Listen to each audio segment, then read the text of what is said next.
Finance Committee will come to order. The committee meets this morning to discuss the challenges and opportunities in stepping up our economic ties with countries in Asia and the Pacific. The Indo-Pacific region accounts for half the world's population. It's full of like-minded democracies and growing economies. As one of the gateways to the Pacific, Oregon has a lot to gain from this opportunity.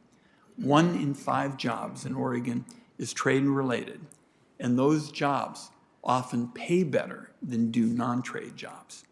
When you look across the Pacific, there are big markets for everything from Oregon blueberries and alfalfa to manufactured goods to services. Raising environmental standards and ensuring robust labor rights in the region could have also given us the opportunity to level the playing field for American workers.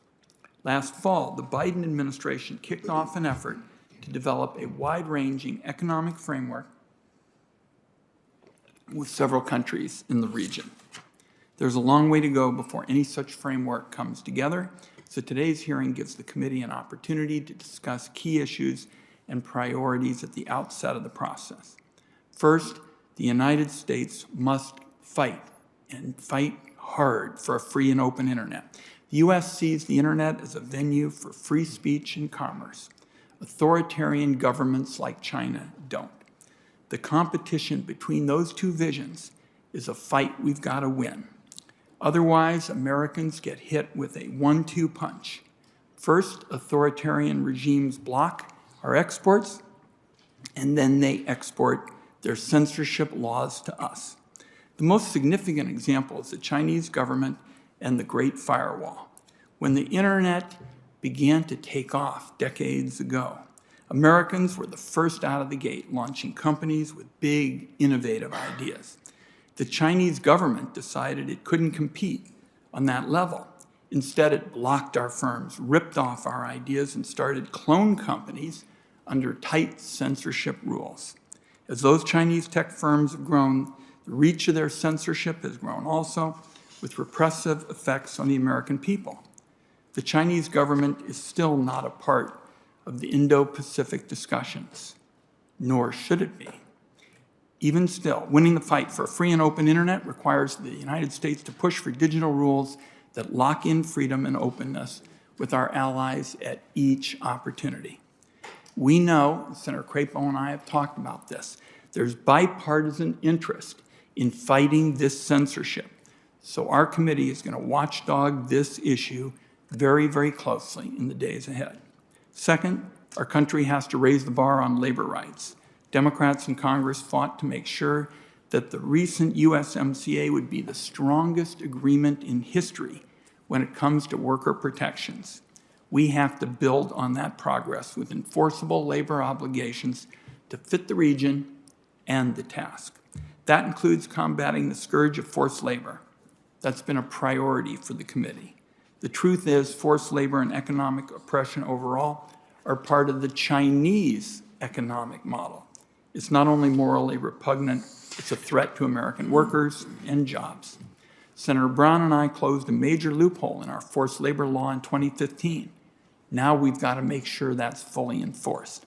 While the United States continues to fight against forced labor in China, it's also essential to prevent a race to the bottom on labor rights in other countries also. Labor rights and environmental protections often go hand in hand.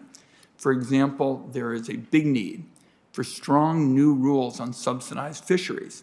In some parts of the world, highly subsidized and poorly regulated fleets are abusing workers and massively overfishing. It's not sustainable.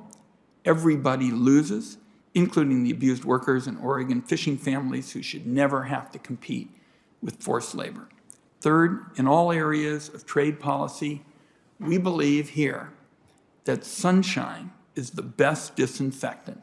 In 2015, this committee raised the bar for transparency in trade negotiations because the American people expect it. That means consultations with Congress and access to the text of any agreement before it is signed. Senator Crapo and I have talked about this. We're Westerners. And for years, you'd go home, you'd have town hall meetings, and people would ask about trade agreements, and nobody in the Congress knew what was in them. So we have to make sure that the public has access to text of agreements before they're signed. These new discussions in the Indo-Pacific region have to meet that transparency standard. Let me close on one final and very important point.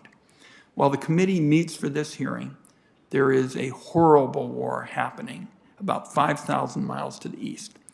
The events of the last weeks show the importance of our economic alliances as well as the power they generate for the United States and our friends around the world. In this unprovoked, unjustifiable war, Vladimir Putin has killed thousands of Ukrainians, displaced millions, and decimated cities. Our country has marshaled the collective strength of our economic allies to hit Russia with the most severe economic sanctions in history. Russia's economy is now in free fall. The country is isolated. Vladimir Putin is the head of a pariah state. This is proof that strong economic alliances add up to a whole lot more than soft power. The United States is putting the power to work, punishing Russia's government and helping in the fight for democracy. The more economic allies America has, the better. We thank our our witnesses for joining the committee today. There are lots of issues for us to discuss, major challenges ahead, and let me recognize my friend, Senator Crapo.